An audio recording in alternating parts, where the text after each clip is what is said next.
Salam sejahtera Malaysia, selamat datang ke channel Fels Lifestyle.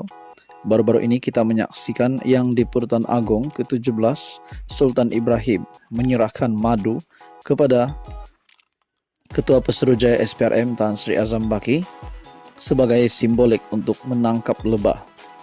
Akhirnya, Azam Baki dalam satu kenyataan dipetik daripada Malaysia Kini bertarikh 2 April. SPRM pastikan titah agong dilaksanakan sepenuhnya penuh integriti. SPRM akan memastikan titah yang di Pertuan Agong Sultan Ibrahim dilaksanakan sepenuhnya dan menjalankan tanggungjawab itu dengan penuh integriti. Ketua Pesuruhjaya SPRM Tan Sri Azam Baki dalam kenyataan hari ini berkata, SPRM menjunjung kasih titah agong bahawa memerangi rasuah sebagai musuh nombor 1 negara adalah antara tumpuan utama dalam pemerintahan Baginda. Beliau berkata, titah Seri Paduka Baginda melambangkan ketegasan Baginda memerangi ancaman rasuah.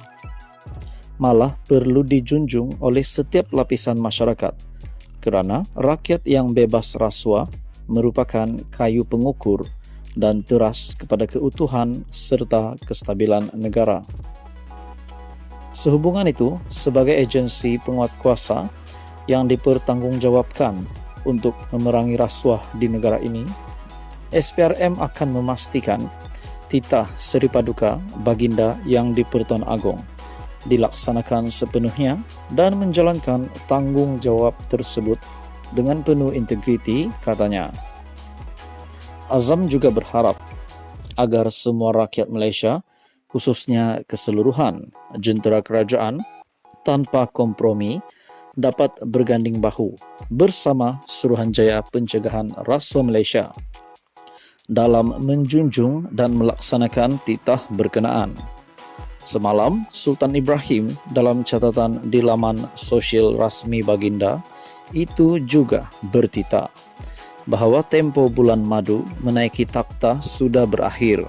Selain turut memuat naik gambar menyerahkan madu, Azam sebagai simbolik berakhirnya tempo bulan madu. Dengan titah Baginda yang di Pertuan Agong, sudah pasti ini menjadi kejutan kepada mana-mana individu, khususnya ahli politik yang terlibat dengan kes rasuah. Azam Baki dalam kenyataan, SPRM pastikan titah agong dilaksanakan sepenuhnya penuh integriti. Apa komen Anda? Sekian saja. Halo semua, salam sejahtera Malaysia. Selamat datang ke channel Fels Lifestyle. Terima kasih kerana masih setia bersama di dalam channel ini. Tuan-tuan dan puan yang saya amat hormati semua, sudah pasti kita sudah mengetahui bahawa terdapat beberapa pemimpin daripada Bersatu yang terlibat dengan kes mahkamah. Bukan sahaja pemimpin-pemimpin yang lain, namun Presiden Bersatu sendiri, Muhyiddin Yassin, yang pernah menjadi Perdana Menteri, yang juga terlibat dengan kes mahkamah berkaitan dengan jana wibawa. Nah, tuan-tuan dan puan yang amat dihormati, saudara-saudara, ada yang kata Bersatu semakin tenggelam. Ada yang kata Bersatu tidak lama lagi akan bubar, akan tenggelam kerana kepimpinan-kepimpinan Bersatu yang menunjukkan bahawa mereka ini terlibat dengan rasuah. Nah, saudara-saudara yang amat dihormati, kita tidak tahu apa yang akan berlaku, namun saya mendapat satu maklumat ataupun satu perkongsian daripada Facebook page Prajurit Bangsa. Laluan sukar menanti Bersatu. Sudah pasti parti Bersatu masih mempunyai angan-angan untuk menjadi kerajaan. Seperti sebelum ini Muhyiddin Yassin sebagai Presiden Bersatu yang pernah menjadi Perdana Menteri. Di dalam perkongsian daripada Facebook page Prajurit Bangsa, laluan sukar menanti Bersatu. Yang pertama, masa depan Bersatu semakin kelam selepas 6 orang MP dari parti itu menyatakan sokongan terbuka kepada Anwar Ibrahim. Kelangsungan Bersatu semakin diragui oleh ahli-ahlinya. Yang kedua, mana tidaknya ketika Anwar mengajak pembangkang untuk berunding tentang agihan peruntukan kepada ahli parlimen. Ketua pembangkang menolak. Yang ketiga, keputusan Hamzah ini akhirnya menjerat ahli-ahlinya. Disebabkan ego untuk berunding, akhirnya keputusan untuk menantikan peruntukan bergantung tak bertali. Peliknya lagi, kesepakatan yang gagal dicapai disebabkan keegoan untuk berunding ditudingkan kepada Anwar. Kononnya, ini semua salah Anwar.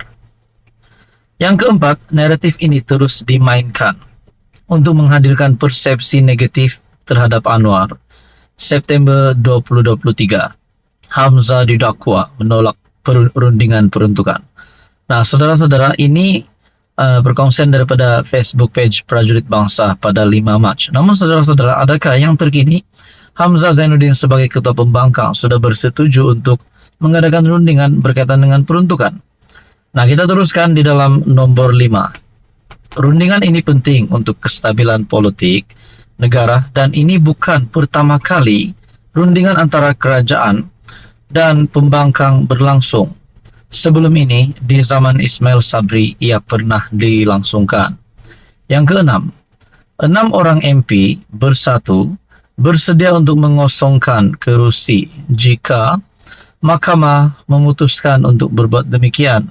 Ia susulan tindakan bersatu meluluskan pindaan untuk melucutkan serta-merta keahlian wakil rakyatnya yang beralih sokongan. Yang ketujuh, ini yang paling menarik dan Anda mesti dengar sehingga habis. Ahli-ahli parti dah beralih sokongan.